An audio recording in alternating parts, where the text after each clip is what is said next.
नमस्कार, मैं हूं शुभे और आप देख रहे हैं न्यूज नेशन। कहीं फिर से लॉक ना हो जाए आप, ये सवाल इसलिए क्योंकि बिहार में भी अब कोरोना को लेकर अलर्ट जारी कर दिया गया है। आपको बता दें कि देश भर के करीब 5 राज्यों में इससे पहले कोरोना को लेकर अलर्ट जारी किया गया। सबसे पहले राज्य की बात की जाए तो केरल, पंजाब, महाराष्ट्र, छत्तीसगढ़ और मध्य प्रदेश में इसको लेकर अलर्ट जारी किया गया। लेकिन इन सब के बीच बिहार में भी अब कोरोना के मामले बढ़ते हुए दिखाई दे रहे हैं। साथ ही साथ कुछ ही दिनों बाद अगर हम बात करें त्योहारों की, तो होली का त्योहार भी सामने है और ऐसे में बिहार में कई सारे प्रवासी यात्रा करके अपने घर को आते हैं और शायद यही वजह है कि अब इसको लेकर स्वास्थ्य विभाग पूरी तरीके से सचेत हो गया है। इतना ही नहीं, बताया तो ये जा रहा है कि माइक्रो कंटेनमेंट जोन भी बनाए जाएंगे। यदि आपके आसपास के क्षेत्रों में कहीं भी कोरोना के मामले सामने आते हैं तो आपको लॉकडाउन में रहना होगा। इसके अलावा क्या कुछ खबर है, आपको विस्तार में बताते हैं। पटना में कोरोना पॉजिटिव केसेस अन्य जिलों की तुलना में काफी अधिक है। अगर पटनाइट्स इसको लेकर सतर्क नहीं हुए और यही हाल रहा तो जिस तरह महाराष्ट्र में कोरोना के मामले बढ़ने और नए स्ट्रेन के सामने आने के बाद नाइट कर्फ्यू और लॉकडाउन की चर्चा होने लगी है, वही हाल यहां भी हो सकता है।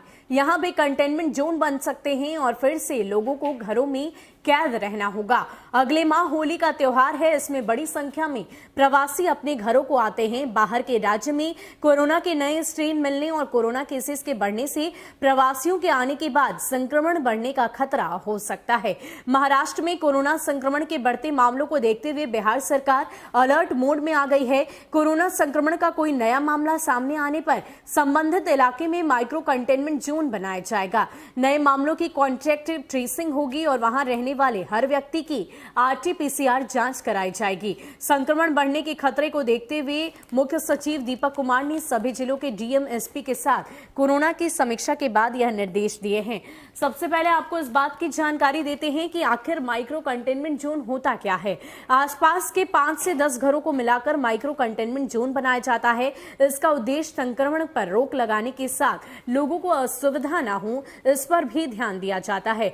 प्रभावित के कंटेनमेंट में आए सभी लोगों को समुचित जांच भी की जाती है। अगर कुल सक्रिय मामलों की बात की जाए पटना में तो वो 560 है और सर्वाधिक मामले 191 पटना के ही हैं।